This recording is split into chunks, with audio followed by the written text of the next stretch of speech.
बिस्मिल्लाहिर्रहमानिर्रहीम। अस्सलाम वालेकुम। आप देख रहे हैं मुझे मेरे यूट्यूब चैनल पर और मैं मुज़म्मिल अवान हूँ। सुप्रीम कोर्ट ऑफ पाकिस्तान में नैब कवानीन तरमीम केस की समाअत के दौरान 3 रुकनी बेंच ने क्या रिमार्क्स दिए, इसके ऊपर तो बाद में बात करेंगे। लेकिन इस केस में 3 रुकनी bench chief justice of Pakistan justice Umar Ata Bandial की सरबराही में नैब कवानीन तरमीम केस की समाअत कर रहा है, जिसको इमरान खान साहब ने चेयरमैन पाकिस्तान तहरीक इंसाफ जनाब इमरान खान साहब ने सुप्रीम कोर्ट ऑफ पाकिस्तान में चैलेंज किया कि नैब कवानीन में जो तरमीम की गई पार्लियामान के अंदर, इसको सुप्रीम कोर्ट ऑफ पाकिस्तान में इस बुनियाद पर चैलेंज किया गया कि इमरान खान साहब समझते हैं कि ये जो तरमीम की गई हैं नैब कवानीन के अंदर, इनको सुप्रीम कोर्ट ऑफ पाकिस्तान कालअदम करार दे। इसको सुप्रीम कोर्ट ऑफ पाकिस्तान जो है इस हवाले से अपना फैसला जारी करे और ये जो तरमीम है इसको कालअदम करार देने के साथ साथ हुकूमत को इस पूरे मामले के अंदर शिकस्त हो। इमरान खान साहब ने इसलिए सुप्रीम कोर्ट ऑफ पाकिस्तान में इस केस को चैलेंज किया जो पार्लियामान के अंदर नैब कवानीन के हवाले से तरमीम की गई। अब इस केस के अंदर बड़ी इंपॉर्टेंट बात यह है कि सुप्रीम कोर्ट ऑफ पाकिस्तान का 3 रुकनी bench chief justice of Pakistan justice Umar Ata Bandial साहब की सरबराही में इस केस की समाअत कर रहा है। जस्टिस एजाजुल हसन, जस्टिस मंसूर अली शाह और जस्टिस उमर अता बंदयाल, 3 ऑनरेबल जजेस इस केस की समाअत कर रहे हैं। इस हवाले से जस्टिस मंसूर अली शाह साहब ने बड़े अहम रिमार्क्स दिए। लेकिन इससे पहले मैं एक बात करता जाऊं कि जो पार्लियामान है, जिस पार्लियामान में कानून साजी होती है, लेजिस्ट्रेशन होती है, जिस पार्लियामान में कवानीन बनते हैं, अगर उन कवानीन को आप अदालत में चैलेंज करेंगे तो एक अच्छा तासुर नहीं जाएगा। नो डाउट अदलिया का काम है गलत काम को रोकना, अदलिया का काम है गलत काम के हवाले से पार्लियामान को डिक्टेट करना। लेकिन इस हवाले से अगर ये बात की जाए कि जो पार्लियामान में कानून साजी हो रही है उसमें अगर अदलिया अपना फैसला जारी कर दे, बिल्कुल करे। लेकिन जो पार्लियामान के इख्तियारात हैं, पार्लियामान के जो मामलात हैं, वो पार्लियामान में डिस्कस होने चाहिए, वो किसी और फोरम पर डिस्कस नहीं होने चाहिए। पार्लियामान में होने वाली जो कानून साजी है वो सिविलियंस का काम है। वो सिविलियंस जिनको अवाम अपने वोट के ज़रिए, अवाम अपने वोट के हक के ज़रिए पार्लियामान में भेजते हैं, वो पार्लियामान में जाते हैं, अवाम के हकूक़ की बात करते हैं, अवाम के हक़ राह दही की बात करते हैं, अवाम के बुनियादी हकूक़ के हवाले से लेजिस्ट्रेशन करते हैं, तरमीम करते हैं। तो सर ये जो कवानीन बनते हैं ये वही लोग बनाते हैं जिनको हम पार्लियामान में भेजते हैं अपने वोट के ज़रिए।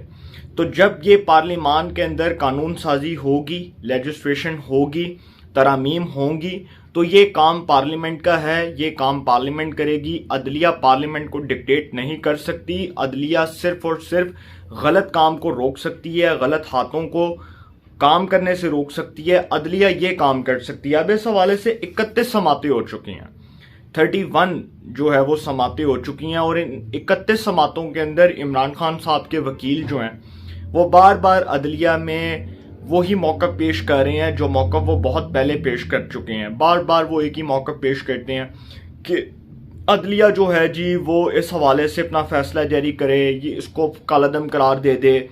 अदलिया इस पूरे मामले के अंदर जो है वो अपना एक इम्पॉर्टेंट डिसीजन जारी करे और ये भी कहते हैं कि जी पार्लियामेंट को इन चीज़ों का इख्तियार नहीं है। इमरान खान साहब का जो मौक़िफ़ है वो ये है कि जो पार्लियामेंट के अंदर कानून साजी हुई नैब कवानीन से मुतल्लिक, जो नैब कवानीन में तरमीम की गई उनसे मुतल्लिक जो कानून साजी हुई उसको रोका जाए। अब ये जो पार्लियामेंट के अंदर कानून साजी हुई है, ये पार्लियामेंट के अंदर किसी एक शख्स ने कानून साजी नहीं की, ये पूरे पार्लियामेंट का मुत्तफ़िक़ा फैसला है, पूरी पार्लियामेंट का मुत्तफ़िक़ा फैसला है, पूरी पार्लियामेंट के तमाम मेंबरान का मुत्तफ़िक़ा फैसला है कि नैब कवानीन के अंदर तरमीम की जाए। सर ये नैब किसने बनाया था?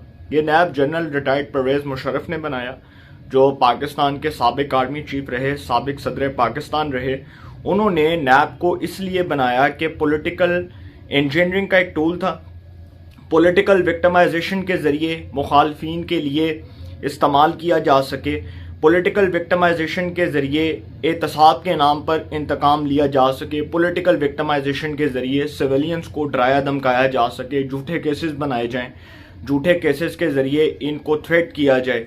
तो नैब एक पॉलिटिकल इंजीनियरिंग का टूल है और इस पूरे प्रोसेस के अंदर अगर आपने देखा हो कि जिस तरह से नैब को इस्तेमाल किया गया परवेज़ मुशर्रफ के दौर में मुस्लिम लीग नून के ख़िलाफ़ उनके मुत्तहिद सीनियर रहनुमाओं के खिलाफ पार्टी के वो सीनियर लीडरशिप जिसको मुशर्रफ दौर में जेलों में डाला गया, उनको डराया धमकाया गया, उनकी फैमिली को थ्रेट किया गया, उनके घर वालों को थ्रेट किया गया, उनके घर वालों को जो है वो डराने धमकाने के ज़रिए ये सारा प्रोसेस जो परवेज़ मुशर्रफ साहब के दौर में हुआ, सर ये सिर्फ और सिर्फ इसलिए नैब को बनाया गया था, नेशनल अकाउंटेबिलिटी ब्यूरो, कौमी एहतसाब ब्यूरो, सिर्फ इसलिए बनाया गया था कि किसी तरह परवेज़ मुशर्रफ इसको पॉलिटिकल इंजीनियरिंग के टूल के ज़रिए इस्तेमाल कर सकें। पॉलिटिकल इंजीनियरिंग का वो टूल कि जिसके ज़रिए मुखालफिन को पॉलिटिकल विक्टिमाइजेशन के ज़रिए डराया धमकाया जा सके, उन पर झूठे केसेस बनाए जा सकें, झूठे मुकदमात बनाए जा सकें, सिर्फ इसलिए ये बनाया गया था। अदलिया का एहतराम है, अदलिया हमारे लिए काबिल एहतराम है, मोस्ट रिस्पेक्टेबल इदारा है, बहुत मोअज़्ज़ज़ इदारा है, लेकिन सर अदलिया के जो इख्तियारात हैं वो अदलिया तक महदूद हैं। अदलिया के इख्तियारात जो हैं वो अदलिया तक इस तरह से महदूद हैं कि अदलिया पार्लिमान के मामलात में मुदाखलत नहीं कर सकती। और एक बहुत अच्छी बात जस्टिस उमर अता बंदयाल साहब ने बहुत पहले भी की थी, और बहुत देर पहले जब इस केस की समाअत हो रही थी तो उस वक्त भी इन्होंने कहा था कि पार्लियामेंट को कानून साजी का इख्तियार है। अब यहाँ पर जो है वो जस्टिस मकबूल बाकर और जस्टिस जमाल खान मंदोखेल, जो दो जजेस रहे सुप्रीम कोर्ट के, अभी हाल ही में रिटायर होने वाले जो दो जजेस हैं, उन्होंने ख्वाजा साद रफ़ीक और ख्वाजा सलमान रफ़ीक केस के दौरान ये रिमार्क्स भी दिए जब उनकी ज़मानत हुई।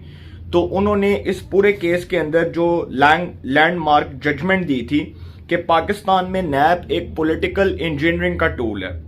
अब जो ख्वाजा साद रफ़ीक और ख्वाजा सलमान रफ़ीक केस था, जो नैब के हवाले से मैं ये बात करूं कि नैब ने एक रेफरेंस फाइल किया था, और पैरागॉन हाउसिंग सोसाइटी का एक केस था ख्वाजा साद रफ़ीक साहब के ख़िलाफ़, जिसमें हाजी कैसर अमीन भट्ट साहब जो 2002 से 2007 तक साबका MPA भी रहे, वो आई थिंक वो CEO हैं शायद कैसर अमीन भट्ट साहब पैरागॉन हाउसिंग सोसाइटी के।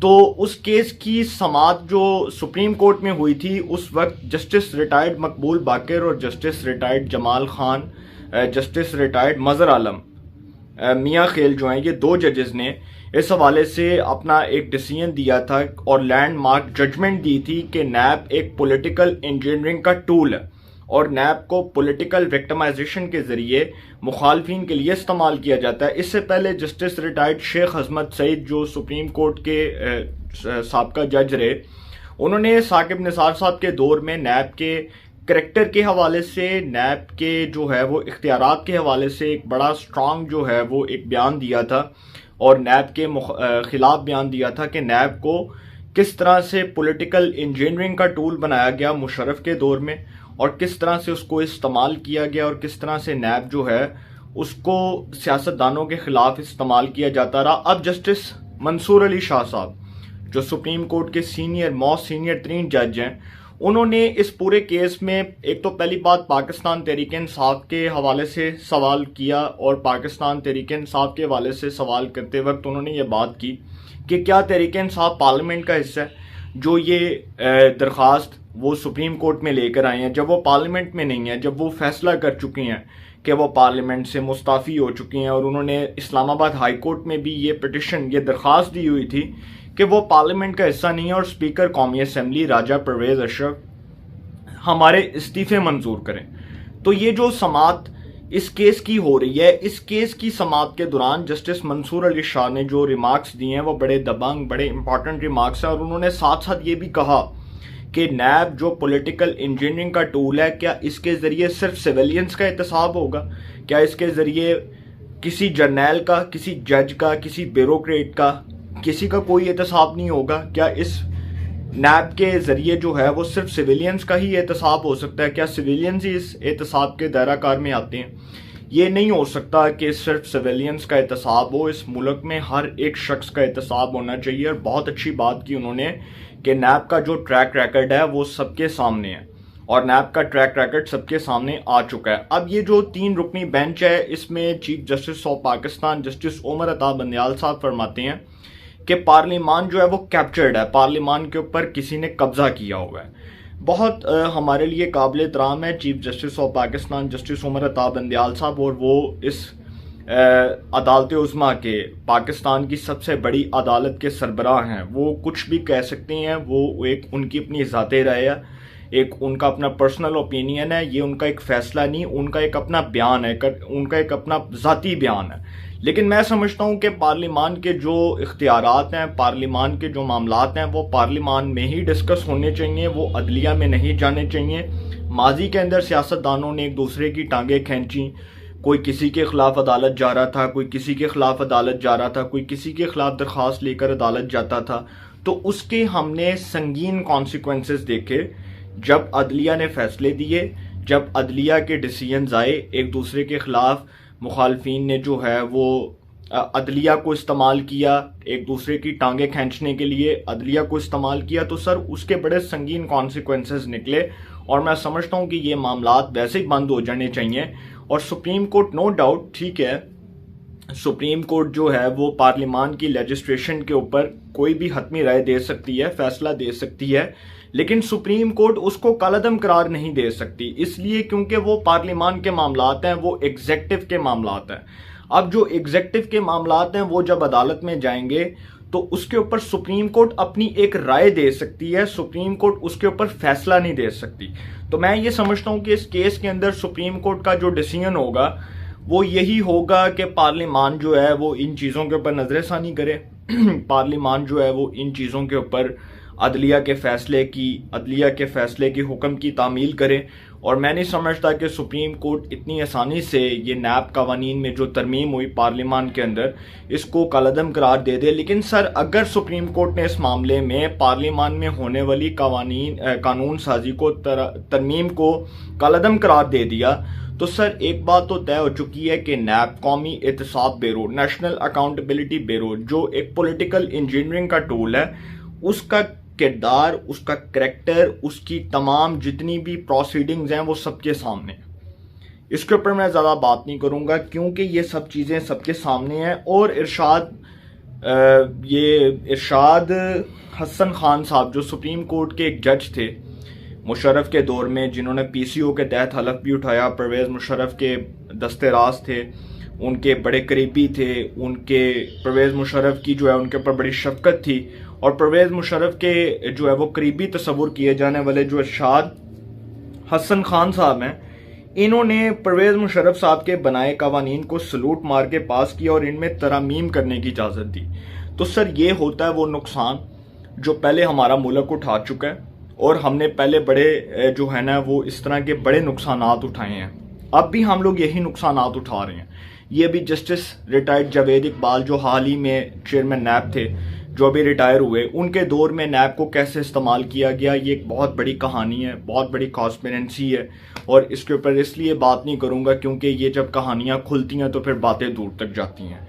तो मैं नहीं समझता कि इसके ऊपर अदलिया को बैठ के किसी को डिक्टेट करने की ज़रूरत है। अदलिया का एहतराम अपनी जगह, अदलिया के फैसलों का एहतराम अपनी जगह, अदलिया की शख्सियात का एहतराम अपनी जगह, लेकिन अदलिया एग्जेक्टिव, अदलिया पार्लियामेंट के मामलात में मुदाखलत नहीं कर सकती और ना ही वो कर रही है। अदलिया का काम है सिर्फ पार्लियामेंट के कानून, जो पार्लियामेंट के अंदर कानून साजी होती है, कवानीन होते हैं, उस हवाले से अदलिया पार्लियामेंट को एक तजवीज़, एक राय दे सकती है। अदलिया पार्लियामेंट के बनाए हुए कवानीन को उठाकर बाहर नहीं फेंक सकती, रद्दी की टोकरी में नहीं फेंक सकती। वो पार्लियामेंट का काम है, वो एग्जेक्टिव का काम है कि उन्होंने क्या करना है। तो इस हवाले से जी जो अदलिया के हवाले से भी मैंने आपसे बात की, और उसके बाद सुप्रीम कोर्ट ऑफ पाकिस्तान इसके ऊपर क्या डिसीजन देगी, एक्सपेक्टेड डिसीजन क्या आएगा। लेकिन मैं कोई ज़्यादा बात इसलिए नहीं करूँगा क्योंकि फिर कुछ कंटेम्प्ट ऑफ कोर्ट की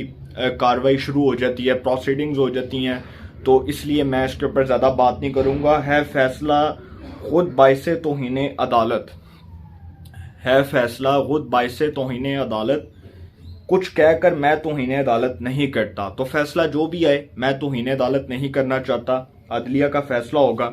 इमरान खान साहब ने नैब कवानीन में तरामीम का जो एक बिल था जो पार्लियामेंट ने पास किया, उसको इमरान खान साहब जो हैं उन्होंने सुप्रीम कोर्ट ऑफ पाकिस्तान में चैलेंज किया कि पार्लियामेंट ने इस हवाले से नैब तरामीम में जो है वो एक कानून साजी करके इसको एक हतमी शक्ल दे दी और उसको इमरान खान साहब ने सुप्रीम कोर्ट में चैलेंज कर दिया कि नैब कवानीन में तरामीम की गई। देखते हैं जी अदलिया का क्या फैसला है, लेकिन मैंने जितनी बात करनी थी मैंने कर दी।